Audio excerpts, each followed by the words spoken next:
శ్రీమాత్రే నమః. అందరికీ అమ్మవారి ఆశీస్సులు ఉండాలని మనస్ఫూర్తిగా ఆ తల్లిని వేడుకుంటూ గోదాదేవి చరిత్ర గురించి తెలుసుకుందాం. ఆండాల్ తల్లిని గోదాదేవి అని పిలుస్తారు. ఈ తల్లి భూదేవి అంశ. భూమిపైన కలియుగంలో భక్తి తగ్గిపోతూ ఉన్నటువంటి తరుణంలో భూదేవి శ్రీ మహావిష్ణువును మరలా ఈ భూమిపైన అవతారం ఎత్తమని వేడుకుంటుంది. కానీ శ్రీ మహావిష్ణువు పిల్లలు తండ్రి చెబితే వింటారో లేదో తెలియదు, కానీ తల్లి ప్రేమగా చేతే ఖచ్చితంగా వింటారు. కాబట్టి ఈసారి నేను కాదు, నువ్వే అవతారం దాల్చు, నువ్వు అనుకున్నటువంటి కార్యసిద్ధి అయిపోయిన తర్వాత చివరకు మరలా నన్నే చేరుకుంటావని చెప్పి భూదేవిని అవతారం ఎత్తమని శ్రీ మహావిష్ణువు ఆదేశమిస్తాడు. ఆ విధంగా మహావిష్ణువు యొక్క ఆజ్ఞ ప్రకారం ఒక తులసివనంలో ఆవిర్భవించింది గోదాదేవి.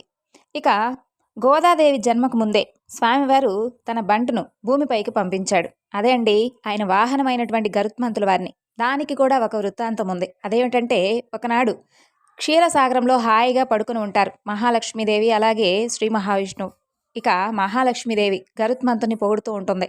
మన గరుత్మంతుడు స్వామి ఎంత బాగా మీకు అన్ని వేళలా కూడా సేవ చేస్తూ ఉంటాడు కదా, మీరు ఆయనకి ఎప్పుడూ కూడా ఒక్క వరం కూడా ఇవ్వలేదు, ఎప్పుడైనా కానీ పిలిచి ఒక వరమైనా ఇవ్వవచ్చు కదా, ఆయన్ని అనుగ్రహించవచ్చు కదా అని చెప్పి సలహా ఇస్తుంది మహాలక్ష్మీదేవి. దానికి శ్రీ మహావిష్ణువు నవ్వుతూ, అవును గరుడా, నీవు నన్ను చక్కగా అన్ని వేళలా అంటిపెట్టుకునుండి నాకు చాలా సేవలు చేశావు. నీ సేవలతో సంతోషం పొంది నీకేదైనా కానీ ఒక వరం ఇవ్వాలని చెప్పి అనుకుంటున్నానయ్యా, ఏదైనా వరం కోరుకో అని అంటాడు స్వామివారు.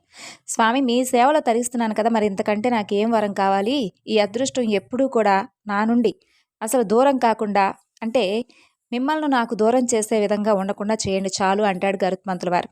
కానీ అమ్మవారు మాత్రం, అదేమిటయ్యా గరుడా, స్వామివారు అంతగా వరం ఇస్తానంటే వద్దు అంటావు, కోరుకో, ఎంతో మంది కఠినమైనటువంటి తపస్సులు చేస్తే కానీ దొరకనటువంటి అవకాశం కదా ఇది, మరి నీకు ఈ విధంగా ఈవేళ వచ్చింది, దీన్నెందుకు చేజార్చుకుంటావు, ఏదైనా వరం కోరుకో అని అంటుంది అమ్మవారు. ఇక గరుత్మంతుల వారు తల్లి మాట కాదనలేక ఏం వరం కోరుకోవాలా అని చెప్పి ఆలోచిస్తూ ఉంటాడు. అదే సమయంలో అతని మనసులో ఒక విచిత్రమైనటువంటి కోరిక మెదులుతుంది.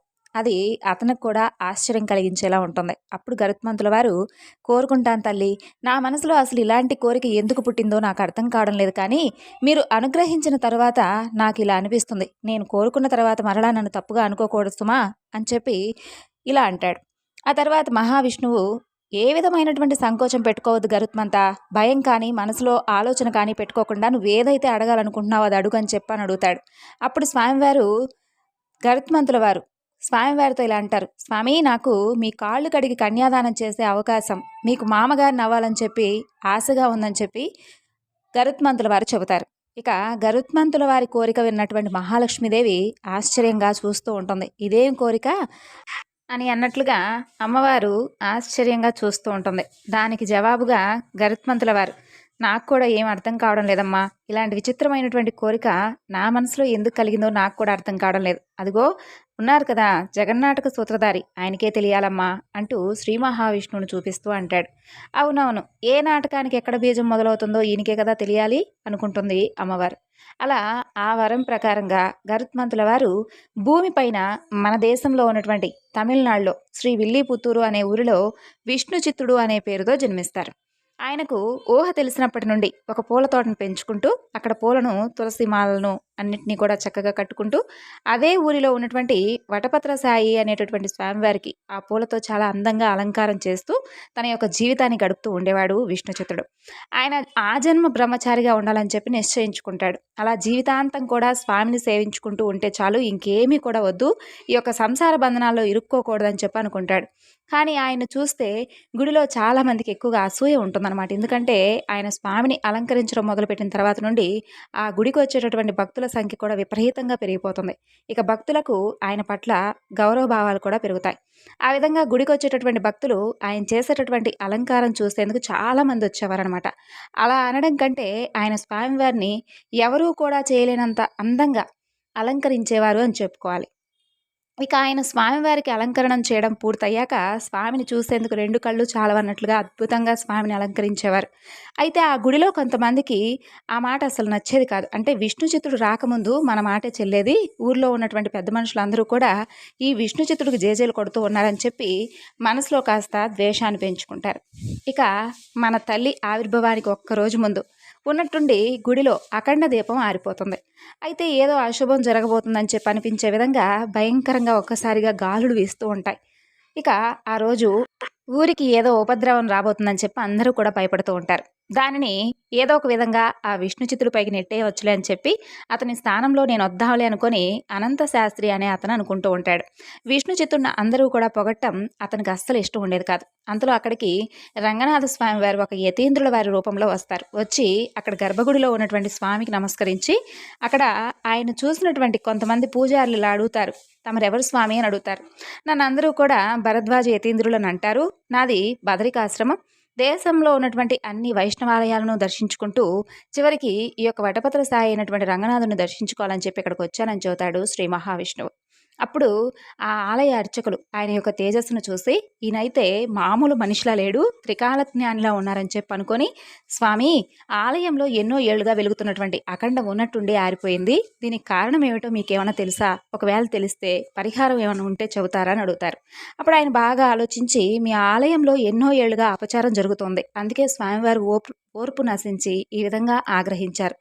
దాని యొక్క ఫలితం ఈ విధంగా మీరింకా పరిహారం కనుక చేయకపోతే ఈ ఊరు మొత్తం వల్లకాడైపోతుంది, జాగ్రత్త అంటారు. ఇక ఆయన మాటలకు అక్కడ ఉన్నటువంటి బ్రాహ్మణులందరూ కూడా పాపం భయపడిపోయి, ఎవరి వలన అపచారం జరిగింది స్వామి అని చెప్పని అడుగుతారు. మీలో విష్ణుచిత్తుడు ఎవరు అని అడుగుతాడు ఆయన. అప్పుడే ఆలయంలోకి వస్తున్నటువంటి విష్ణుచిత్తుడు, నేనే స్వామి ఆ విష్ణుచిత్తుడిని అని అడుగుతాడు.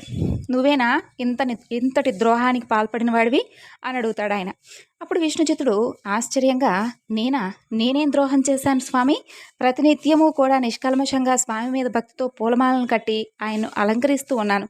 అది నాకు ఆయన మీద ఉన్నటువంటి ప్రేమ. నా స్వామి తప్ప వేరే ప్రపంచం నాకు లేదు అన్నట్లుగా జీవిస్తున్నాను అని చెబుతాడు విష్ణుచిత్తుడు. నీ భక్తిలో లోపం ఉందని నేను చెప్పడం లేదయ్యా, కానీ నువ్వు బ్రహ్మచారివి. నిత్య కళ్యాణ చక్రవర్తి అయినటువంటి స్వామిని ఒక బ్రహ్మచారి సేవించడం చాలా అపచారం కదా అని అంటాడు. అదేమిటి స్వామి, నారదుడు, హనుమంతుడు, తుంబరుడు వీళ్ళందరూ కూడా బ్రహ్మచారులే కదా, మరి స్వామివారి అత్యంత ప్రియమైనటువంటి భక్తులు కదా వారు అంటాడు విష్ణుచిత్తుడు. ఓ మూర్ఖుడా, నీకు వాళ్లతో పోలిక. వాళ్ళు మానవులు కారు, బ్రహ్మమానస పుత్రులు, కారణ జన్ములు. ఈ సృష్టిని సక్రమంగా నడిపించడానికి మానవులు తప్పకుండా గృహస్థ జీవితాన్ని కర్తవ్యంగా భావించి నిర్వహించాలి. మాలాంటి సన్యాసులు కూడా గృహస్థులైన తర్వాతే ఈ సన్యాసాన్ని స్వీకరించాలి. మరి అలాంటప్పుడు అసలు భార్య బిడ్డలే లేనటువంటి నీవు ఈ స్వామిని సేవించడం కుదరదు కదా అని అంటాడు ఆయన. ఆయన మాటలకు అక్కడ గుడిలో ఉన్నటువంటి కొంతమంది ఆడవాళ్ళు, ఏమిటి స్వామి అలా అంటారు? ఈ విష్ణుచిత్తుల వారు చక్కగా స్వామివారిని అలంకరించడం మొదలుపెట్టాకే స్వామిని చూడటానికి దూర దూర రాజ్యాల నుండి కూడా ఎంతమంది జనం వస్తున్నారో తెలుసా? ఆయన అలంకరించినటువంటి రంగనాథుని చూడటానికి 2 కళ్ళు కూడా సరిపోవు అంటూ అందరూ అంటారు. దానికి ఆయన అర్చకులతో, ఆడవాళ్ళ మాటలు నమ్ముకొని మీరు ఈ విషయాన్ని ఉపేక్షిస్తే ఈ ఊరు మొత్తం వల్లకాడవడం ఖాయం అని అంటాడు. మరలా విష్ణుచిత్తుడిని చూస్తూ, ఏం విష్ణుచిత్త, వివాహం చేసుకుంటావా లేదంటే ఈ క్షణమే ఈ ఆలయాన్ని విడిచిపెడతావా అని అడుగుతారు ఆయన. నేను సంసార బంధంలో చిక్కుకోవాలని అస్సలు అనుకోవడం లేదు. ఈ జీవితం నా మొత్తం కూడా స్వామివారికి అంకితం చేయాలనుకుంటున్నాను. నా ప్రాణాలు పోయినా కూడా నా నిర్ణయాన్ని నేనైతే మార్చుకుని అంటాడు విష్ణుచిత్తుడు. అయితే ఈ క్షణమే ఆలయం విడిచిపెట్టి వెళ్ళిపో అంటారు.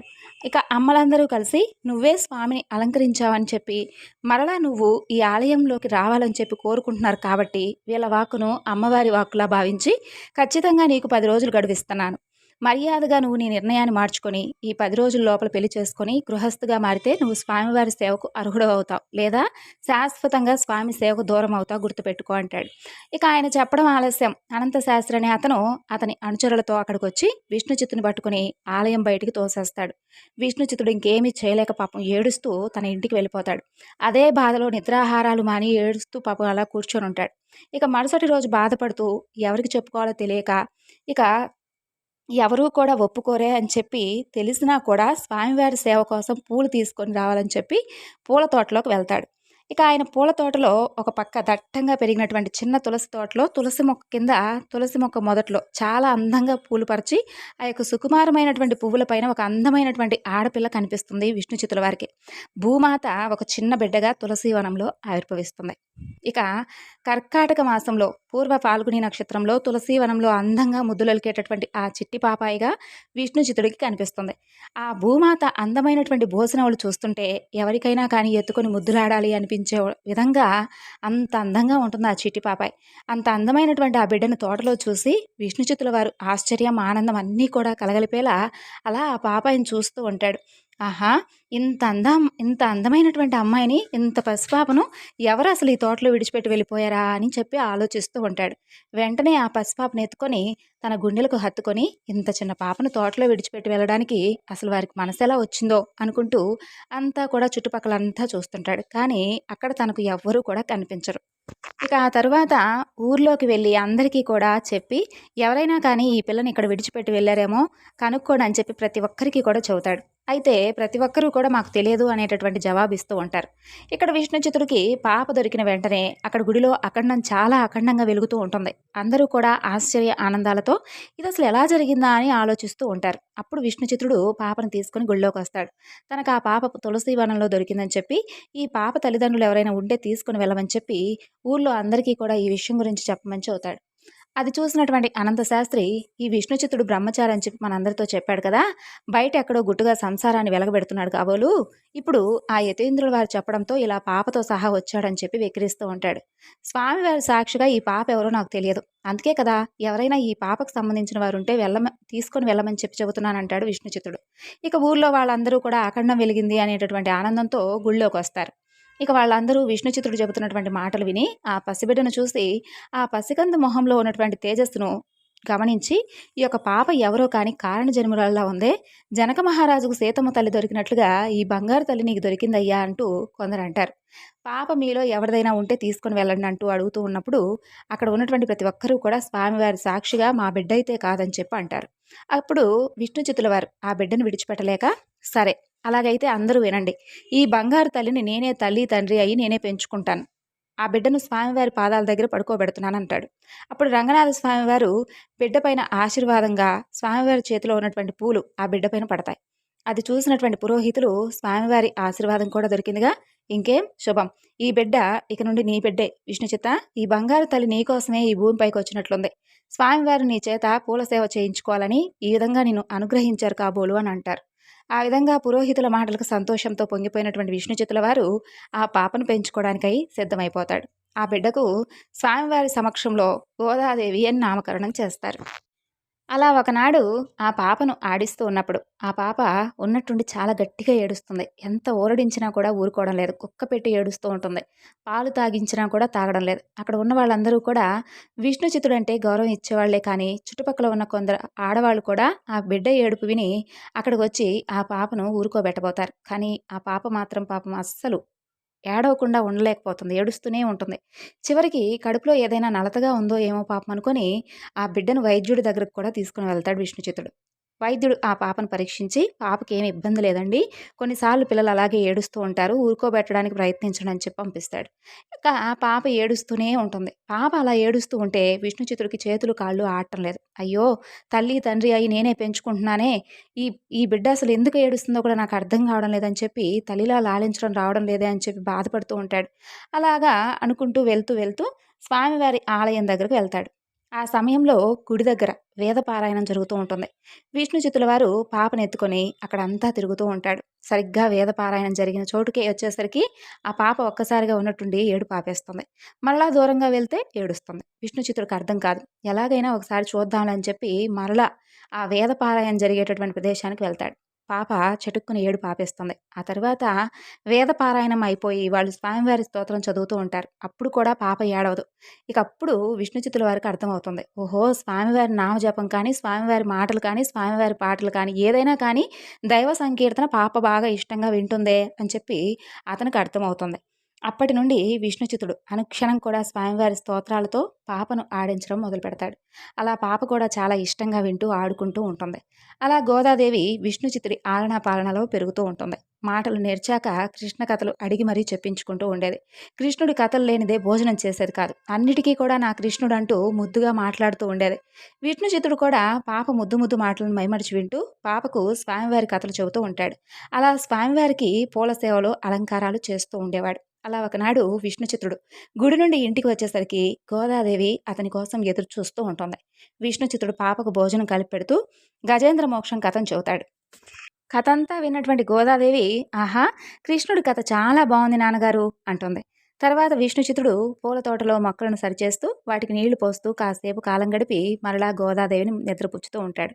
ఇక మరుసటి రోజు ఉదయాన్నే లేచి యథావిధిగా స్నాన సంధ్యావందనాలు పూర్తి చేసుకుని పూలు కోసి స్వామివారికి మాలలు కడతాడు. మాలలు కట్టేటప్పుడు తన కూతురు కోసం పూలతో ఒక చిన్న బంతిని కూడా తయారు చేస్తాడు విష్ణుచితుడు. ఇప్పుడు ఆ చిన్ని గోదాదేవి కూడా విష్ణుచితుడికి పూలు కోయడంలో కట్టడంలో తన చిట్టి చిట్టి బంగారు చేతులతో సహాయం చేస్తూ ఉండేది.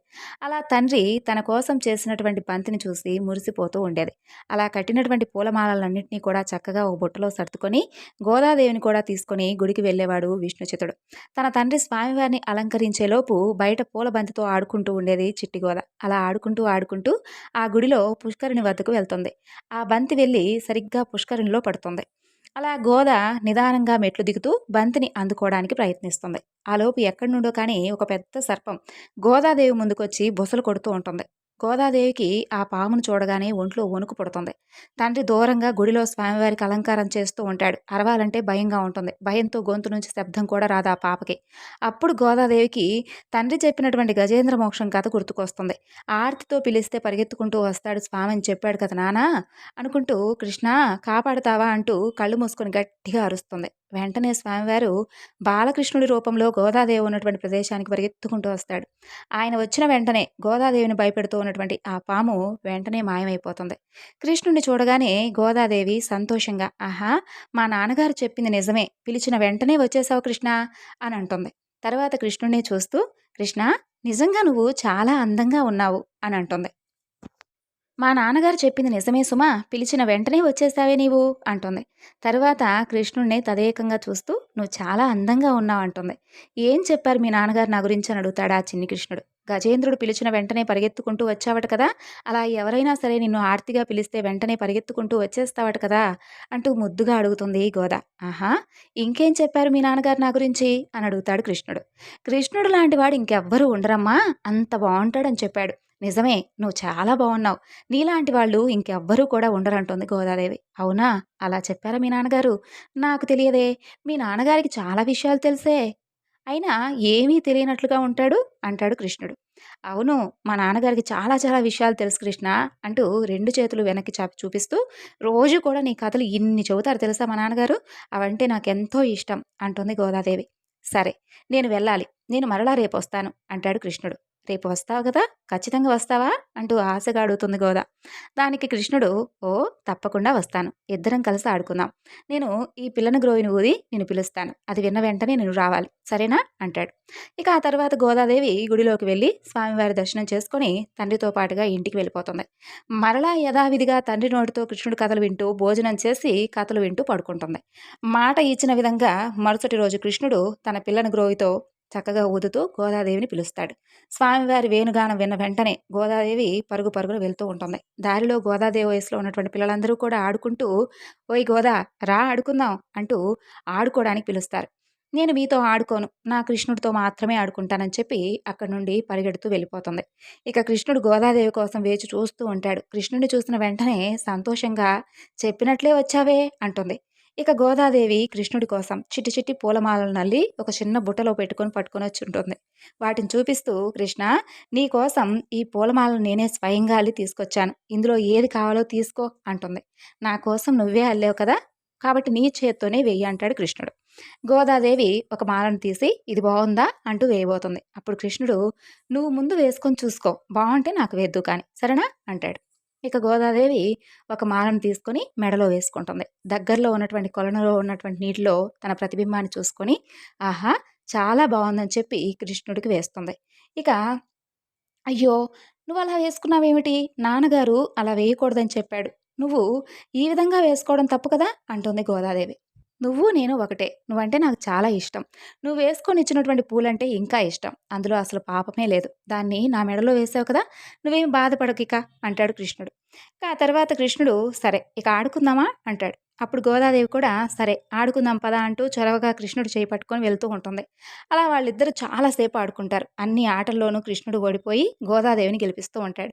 అదంతా చూస్తున్నటువంటి మహాలక్ష్మీదేవి, ఆహా, జగన్నాటక సూత్రధారి, నువ్వు ఈ చిన్న ఆటలో ఓడిపోవడం ఎంత ఆశ్చర్యం, నువ్వు కావాలనే ఓడిపోతున్నావు కదా స్వామి అంటూ అడుగుతుంది. ఇక స్వామివారు తన మనసులో అమ్మవారి మాటలు విన్నట్టుగా, అవును, నువ్వే భూదేవి కోరికను ఒప్పుకొని ఈ భూమిపైకి అవతరించమని చెప్పి పంపించావు కదా లక్ష్మి. ఇప్పుడు ఆ మాత్రానికే అసూయ పడుతున్నావే అంటూ నవ్వుతాడు. ఇక గోదాదేవితో కృష్ణుడు ఆటలాడి చాలా అలసిపోయాను. నాకు బాగా ఆకలి వేస్తుందని అంటాడు. అయ్యో కృష్ణ, ఆకలి వేస్తుందా? సరే పద మనం ఇంటికి వెళ్దాం పద అని చెప్పి ఏదైనా పెడతాను తింటాను అని చెప్పి ఇంటికి తీసుకెళ్తుంది. ఇక ఇంట్లో వెన్న ఉందని అడుగుతాడు కృష్ణుడు. ఓ బోలెడంత ఉంది, మా ఇంటికి పద ఇస్తాను అంటూ తన ఇంటికి కృష్ణుడిని తీసుకొని వెళ్తుంది. ఇంటికి వెళ్ళాక వెన్నకుండ పెట్టినటువంటి ప్రదేశానికి వెళ్తారు ఇద్దరు కూడా. వెన్నకుండ ఉట్టిపైన ఉంటుంది. పాపం ఎంత ఎగిరినా కూడా ఆ ఉట్టిపైన ఉన్నటువంటి ఆ కుండ చిట్టి తల్లి అయినటువంటి గోదాదేవికి అందదు. అంత ఆకలిగా ఇంటికి వచ్చినటువంటి కృష్ణుడికి వెన్న ఇవ్వలేనే అని చెప్పి నిరాశగా కృష్ణుడి వైపే చూస్తూ ఉంటుంది. అప్పుడు కృష్ణుడు, నేను కింద కూర్చుంటాను, నువ్వు నా పైన ఎక్కి ఆ వెన్నకుండ తీసుకో, మా బృందావనంలో కూడా మేము ఇదే విధంగా చేసేవాళ్ళం తెలుసా అని అంటాడు. తర్వాత కృష్ణుడు 4 కాళ్లపైన కిందకు వంగి కూర్చుంటాడు. గోదాదేవి కృష్ణుడి వీపు పైన ఎక్కి నిదానంగా ఆ యొక్క వెన్నకుండను కిందకి దించుతుంది. ఇక ఆ తరువాత కృష్ణుడు ఇష్టంగా ఆ కుండలో ఉన్నటువంటి వెన్నను పూర్తిగా తింటాడు. గోదాదేవి చూస్తూ ఉంటుంది. తర్వాత కృష్ణుడు, ఈ వెన్నంతా కూడా ఎవరు తిన్నారని మీ నాన్నగారు అడుగుతారు కదా, మరి నువ్వేం చెబుతావు అని అడుగుతాడు. అప్పుడు వెంటనే గోదాదేవి, ఇంకెవరు, నువ్వే ఇక్కడికి వచ్చి తిన్నావు అని చెబుతాను అంటుంది. అప్పుడు కృష్ణుడు, నేను వచ్చి వెన్న తిన్నానంటే ఎవరైనా నమ్ముతారా? నిన్నే తిడతారు అంటాడు. నాన్నగారు నేను చెప్పింది ఎప్పుడూ కూడా నమ్మకుండా ఉండరు అంటుంది గోదాదేవి. లేదు, నేను వచ్చానంటే ఎవ్వరూ నమ్మరు. ఒకవేళ నిన్ను తిడితే, నిన్ను గట్టిగా కొడితే అప్పుడు ఏం చేస్తావు అంటాడు కృష్ణుడు. ఎవరు నమ్మకపోయినా మా నాన్నగారు అయితే నమ్ముతారు. నాన్నగారికి నేనంటే ఎంతో ఇష్టం. ఒకవేళ అలా నమ్మకుండా నన్ను తిట్టినా కొట్టినా కూడా నీకోసం నేను భరిస్తానని చెబుతుంది గోదాదేవి. ఇక అప్పుడే విష్ణుచిత్తుడు వస్తాడు. విష్ణుచిత్తుడు రావడంతో కృష్ణుడు మాయమైపోతాడు. ఇక కృష్ణుడు మాయమవడంతో గోదాదేవి ఆశ్చర్యంగా, కృష్ణ కృష్ణ ఎక్కడికి వెళ్ళిపోయావంటూ అంతా వెతుకుతూ ఉంటుంది. తన కూతురి అరుపులు విని అక్కడికి వస్తాడు విష్ణుచిత్తుడు. ఏమైందమ్మా, ఎందుకు అంత గట్టిగా అరుస్తున్నావు, ఏమైనా భయపడ్డావా అని అడుగుతాడు. లేదు నాన్నగారు, కృష్ణుడు ఎక్కడికో వెళ్ళిపోయాడు, వెతుకుతూ ఉన్నానంటుంది గోదాదేవి. ఇక విష్ణుచిత్తుడు అక్కడ ఉన్నటువంటి ఖాళీ వెన్నకుండను ఆశ్చర్యంగా చూస్తూ ఉంటాడు. గోదాదేవి మాత్రం భయంగా తండ్రి వంక చూస్తూ ఉంటుంది. ఇక బంగారు తల్లి, ఏమైంది, ఈ నిండుగా ఉన్నటువంటి వెన్నంతా కూడా ఏమైపోయిందని అడుగుతాడు. అప్పుడు గోదాదేవి, నాన్న కృష్ణుడు వచ్చాడు, కృష్ణుడే ఈ వెన్నంతా తినేశాడు అని అంటుంది అమాయకంగా. తన కూతురి మాటలకు ఆశ్చర్యంగా చూస్తూ ఇది నిజమా కాదా అని ఆలోచిస్తూ ఉంటాడు. అసలు ఈ కలియుగంలో కృష్ణుడు ఎలా వస్తాడు? సరే ఒకవేళ రాలేదే అనుకో, మరి ఎవరూ రాకపోతే అంత పైన ఉన్నటువంటి వెన్నకుండా కిందకి ఎలా వస్తుందని అనుకుంటూ ఉంటాడు. నేను చెప్పింది నిజం నాన్న, నిజంగా కృష్ణుడు వచ్చాడు. నువ్వు గజేంద్ర మోక్షం కథ చెప్పావు కదా, మనం ఆపదలో ఉండే ఆర్తితో కృష్ణ అని పిలిస్తే కృష్ణుడు తప్పకుండా వస్తాడని చెప్పావు కదా, నిన్న నాకు గుడిలో ఒక పాము కనిపించింది, అప్పుడు పిలిచాను, అప్పుడు వచ్చాడు కృష్ణుడు. ఈరోజు కూడా వచ్చాడు, మేమిద్దరం చాలా ఆటలు కూడా ఆడుకున్నాము. తర్వాత ఆకలి వేస్తుందని అన్నాడు, ఇంటికి తీసుకొచ్చాను.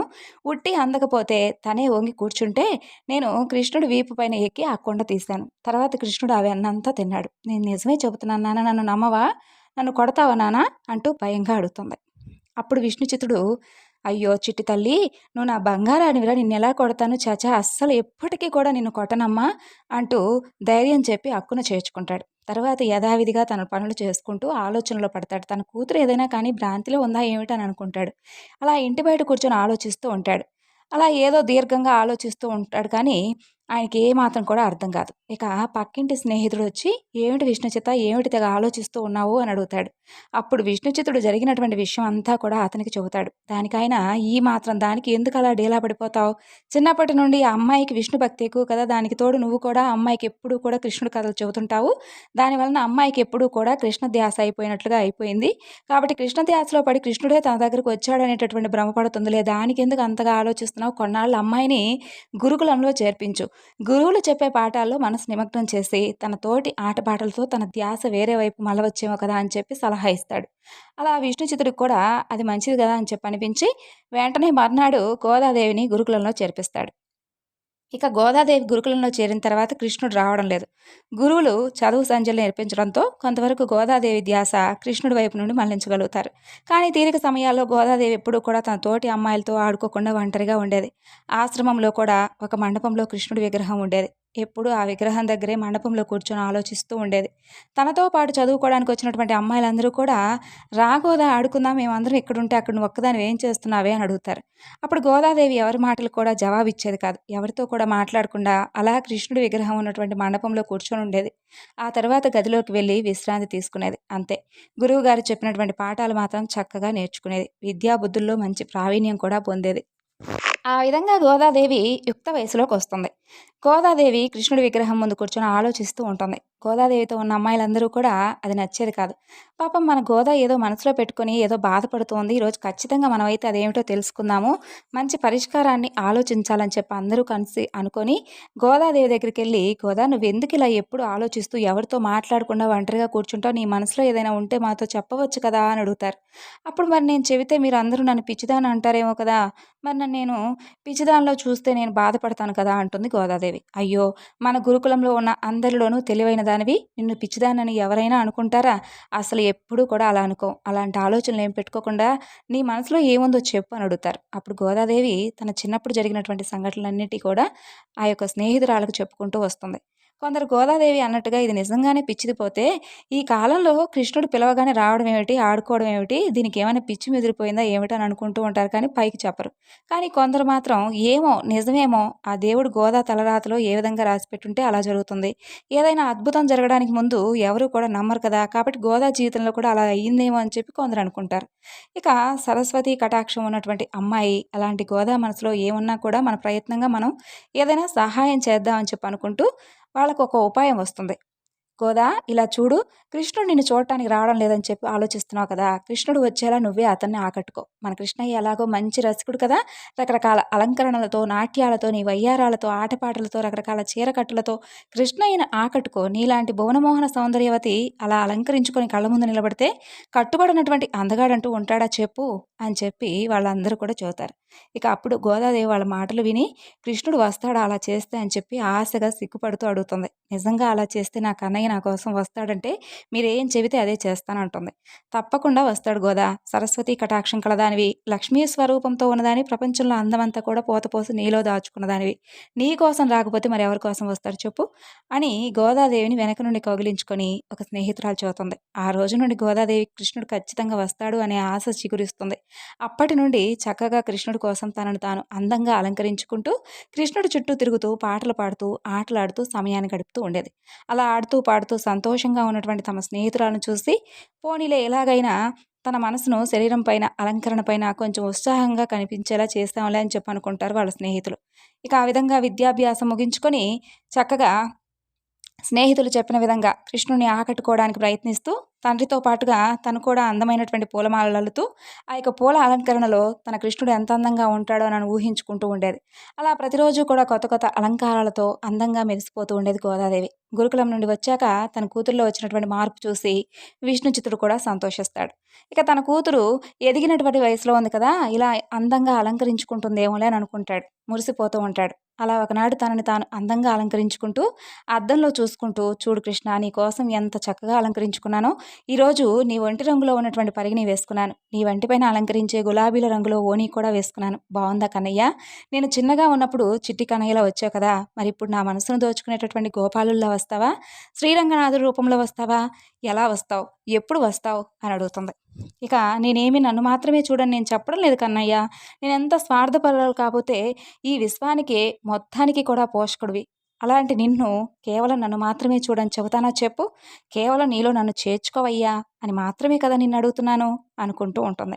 అంతలో విష్ణుచిత్రుడు తోటలో నుండి పువ్వులు తెంపుకొని వచ్చి స్వామి కోసం పూలు అల్లుతూ ఉంటాడు. గోదాదేవి కూడా వెళ్ళి తండ్రితో కూర్చొని పూలమాలలు అల్లుతూ ఉంటుంది. ఇక విష్ణుచిత్తుడు గోదాదేవితో, అమ్మా గోదా, నువ్వు నాకంటే అందంగా పూలమాలలు చక్కగా అల్లుతావు. ఎంత బాగా అల్లుతున్నావంటే నువ్వు కట్టినటువంటి మాలలో స్వామివారు ఇంతకుముందు నేను అలంకరించేటప్పటికంటే కూడా ఇప్పుడు ఇంకా అందంగా కనిపిస్తున్నారు. చూడటానికి 2 కళ్ళు చాలవేమో అన్నట్లు కనిపిస్తుంది. కాబట్టి నువ్వు కట్టేటటువంటి అందమైన పూలమాలలతో తనని తాను అలంకరించుకోవాలని చెప్పి స్వామి కూడా వేచి చూస్తున్నాడేమో అనిపిస్తుందమ్మా.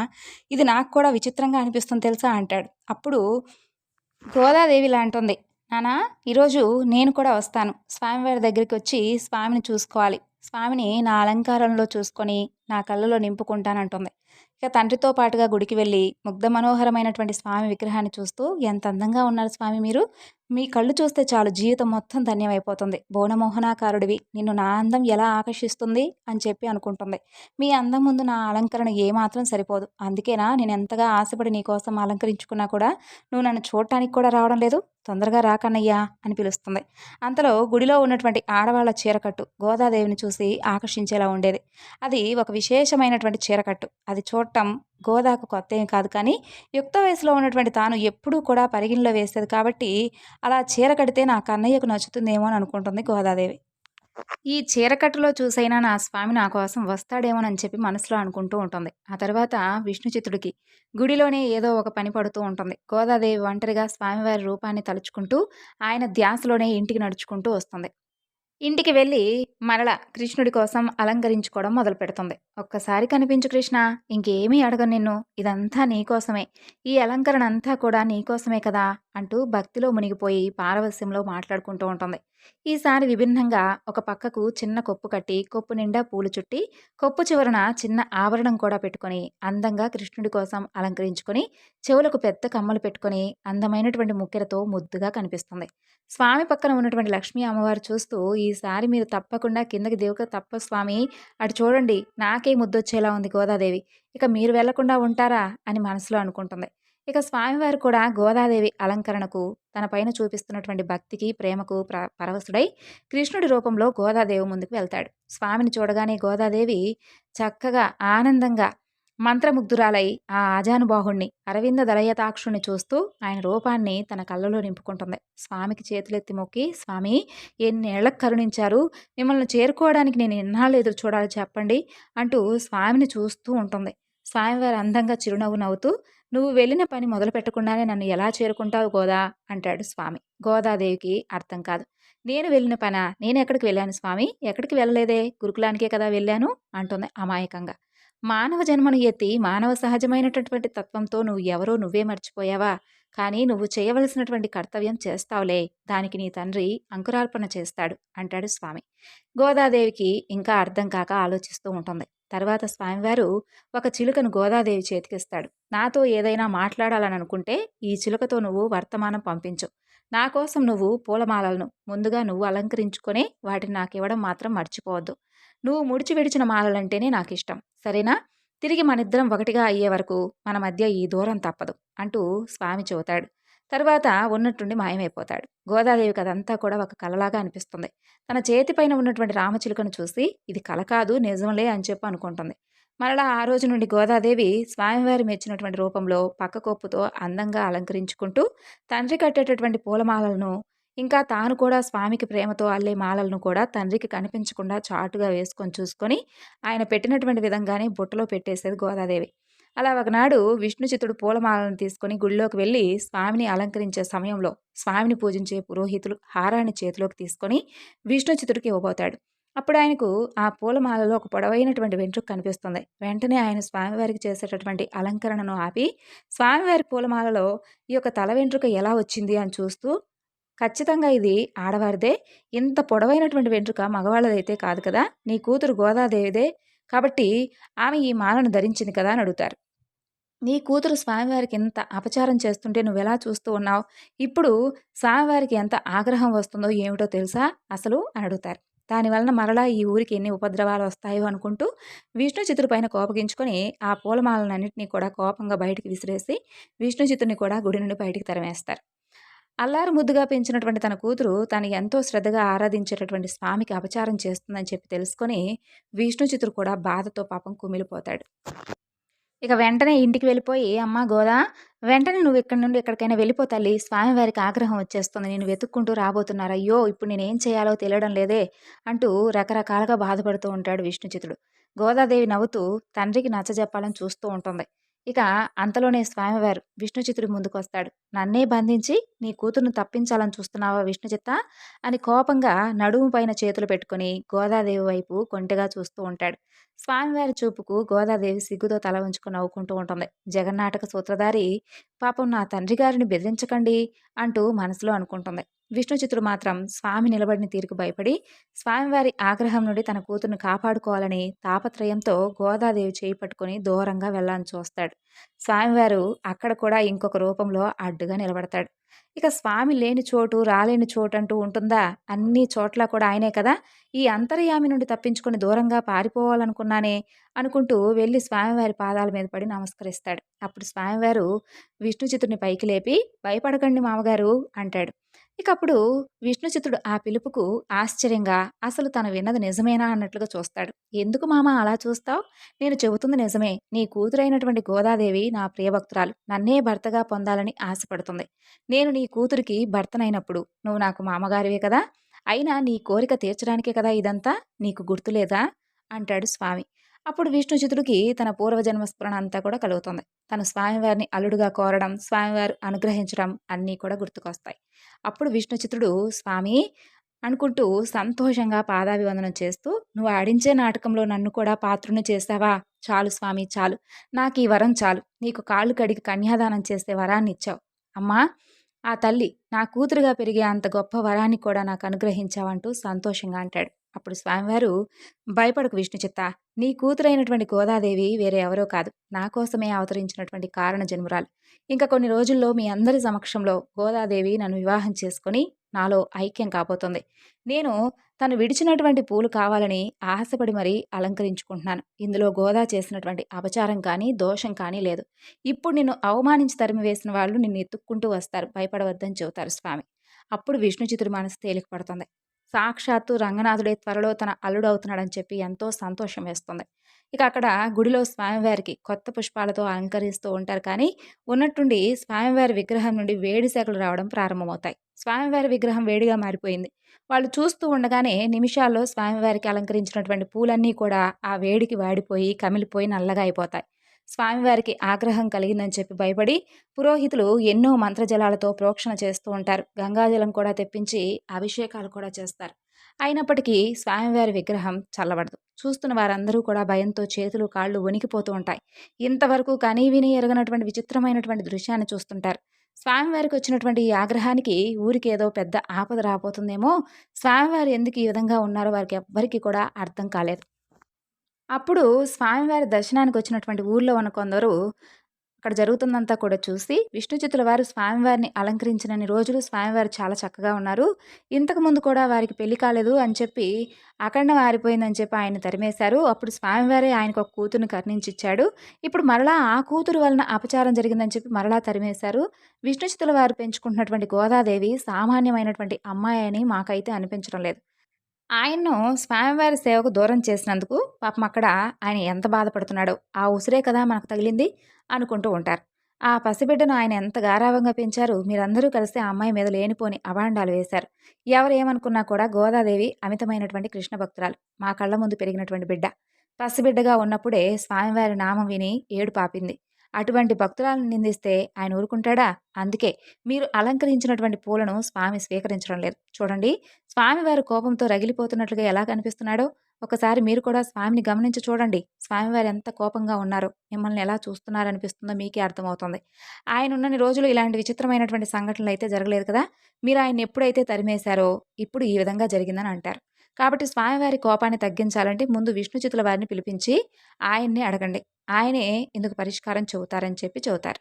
ఇక చేసేది లేక ఎలాగైనా స్వామివారి ఆగ్రహం పోయి శాంతిస్తే చాలని చెప్పి అనుకుని అందరూ కూడా విష్ణుచిత్తుల వారి ఇంటికి వెళ్ళి పరిగెత్తుకుంటూ విషయాన్నంతా చెబుతారు. వెంటనే ఆయన గోదాదేవితో కలిసి కొన్ని పూలమాలలు కట్టి ఒక బుట్టలో సర్దుకొని గోదాదేవిని కూడా వెంటబెట్టుకొని గుడికొస్తాడు. స్వామివారు చెప్పిన విధంగా ఇక వారి కూడా అంటే నిరూపించాలని చెప్పేది ఆయనకున్నటువంటి ఉద్దేశం అనమాట విష్ణుచిత్తుల వారికి. గుడిలోకి రాగానే స్వామివారి ఆ రూపాన్ని చూసి ఆయన కూడా ఒక్కసారిగా భయపడతాడు. ఆయన స్వామి ముందుకు వెళ్ళి స్వామిని చూస్తూ, "స్వామి, కరుణా సముద్రుడు అయినటువంటి నీవు ఇలా కోపగించుకుంటే అల్పులమైనటువంటి మేము బ్రతకగలమా? నీ కోపం విడిచి శాంతించు స్వామి" అంటూ చేతులెత్తి మొక్కుతూ బుట్టలో ఉన్నటువంటి పూలమాలను ఒకటి తీసుకొని తన కూతురికిచ్చి, "గోదా, ఈ ఈ యొక్క పూలమాలను నువ్వు వేసుకొని తర్వాత ఇవ్వమ్మా" అంటాడు. అక్కడ జరుగుతుందంతా చూస్తున్నటువంటి వాళ్ళందరూ కూడా ఆశ్చర్యంగా ఏం జరుగుతుందో అర్థం కాక విచిత్రంగా చూస్తుంటారు. ఇక విష్ణుచిత్తుల వారు వాళ్ళ మొహాలను చూసి, "మీ అందరి ప్రశ్నలకు జవాబు ఇప్పుడే దొరుకుతుందని చెప్పి అనుకొని వాళ్ళను పట్టించుకోనట్లుగా అమ్మవారితో తొందరగా ఇవ్వమ్మా అని అడుగుతాడు. ఆలోపు గర్భగుడి లోపలికి వెళ్ళి స్వామి పైన ఉన్నటువంటి ఎండిపోయిన పుష్పాలను తీస్తూ శుద్ధి చేస్తూ ఉంటాడు. ఇక గోదాదేవితో స్వామివారికి ఏ మాలలు బాగుంటాయో అవన్నీ కూడా వేసుకొని చూసి పెట్టమ్మా అని అంటాడు. గోదాదేవి తండ్రి చెప్పిన విధంగా పూలమాలన్నింటినీ కూడా తన ఒంటి మీద అలంకరించుకొని అలంకరణలో స్వామివారిని ఊహించుకుంటూ మరింకోటి వేసుకుంటూ అన్నీ కూడా బుట్టలో పెట్టి ఆ బుట్టను తీసి తండ్రికి ఇస్తుంది. ఇక విష్ణుచిత్తుడు ఆ మాలను తీసుకొని వెళ్ళి స్వామివారికి అలంకరిస్తాడు. గోదాదేవి వేసుకొని ఇచ్చినటువంటి మాలలను స్వామివారి విగ్రహానికి వేసిన వెంటనే స్వామివారికి వస్తున్నటువంటి ఆ విగ్రహంలో నుండి వస్తున్నటువంటి పొగలన్నీ కూడా ఆగిపోతాయి. అంతేకాదు స్వామివారు సంతోషించినట్లుగా విగ్రహం కాంతులు వెదజల్లుతూ ఉంటుంది. అది చూసిన వారందరికీ కూడా ఆశ్చర్యం, ఆనందం, విచిత్రమైనటువంటి అనుభూతికి లోనవుతారు. విష్ణుచిత్తుల వారు స్వామివారి అలంకరణను శ్రద్ధగా పూర్తి చేసి తనివి తీరా చూసుకొని స్వామివారి పాదాలకు నమస్కారం చేసి ఆశ్చర్యంగా చూస్తున్న వాళ్ళందరితో కూడా అందరి ఆశ్చర్యానికి ప్రశ్నలకు జవాబుగా విష్ణుచిత్తుల వారు, అవును, నా కూతురైనటువంటి గోదాదేవి వేసుకొని ఇచ్చినటువంటి మాలలు అంటే స్వామివారికి ఇష్టం. ఆ మాట స్వామి నా ఇంటికొచ్చి మరీ స్వయంగా చెప్పారు. త్వరలోనే గోదాదేవి స్వామివారిని కళ్యాణం కూడా చేసుకోబోతుంది. అది ఎప్పుడనేది స్వామివారు నిశ్చయించి చెబుతారని చెబుతాడు. ఆ మాటలకు అందరూ ఆశ్చర్యంగా, ఒక మానవ కాంత స్వామివారిని వివాహం చేసుకోవడమా, అది చూసేటటువంటి అదృష్టం మనకు దక్కబోతుందా అని అనుకుంటూ ఉంటారు. తరువాత గోదాదేవితో కలిసి విష్ణుచిత్తుడు ఇంటికి వెళ్ళిపోతాడు. ఇక ఆ తరువాత గోదాదేవి ధనుర్మాసంలో అమ్మవారు వెంటనే అంటే కన్నయ్యతో వెంటనే వివాహం జరగాలి అనేటటువంటి ఆశతో, ఆ కోరిక వెంటనే నెరవేరాలి అనేటటువంటి ఆమె కోరిక నెరవేరాలని అనేటువంటి ఆశతో ఒకప్పుడు గోపికలు చేసినటువంటి కాత్యాయని వ్రతాన్ని మొదలు పెడుతుంది. ఆ వ్రతం చేయాలంటే ఆహారానికి, అలంకారానికి సంబంధించినటువంటి చాలా కఠినమైనటువంటి నియమాలను పాటించాల్సి ఉంటుంది. అలా గోదాదేవి తాను ఆ వ్రతాన్ని పాటించడమే కాకుండా తన చెలికత్తెలను కూడా ఆ వ్రతం చేయమని చెప్పి ప్రోత్సహించేది. తన స్నేహితురాలను మేలుకొల్పేందుకు, వారికి వ్రత విధానాలను తెలియజేసేందుకై, తనలో కృష్ణ భక్తిని వెల్లడించేందుకై 30 పాశురాలను పాడుతుంది గోదాదేవి. అవే ఈ ధనుర్మాసంలో ప్రతి వైష్ణవ భక్తుని ఇంట్లోనూ వినిపించేటటువంటి తిరుప్పావై.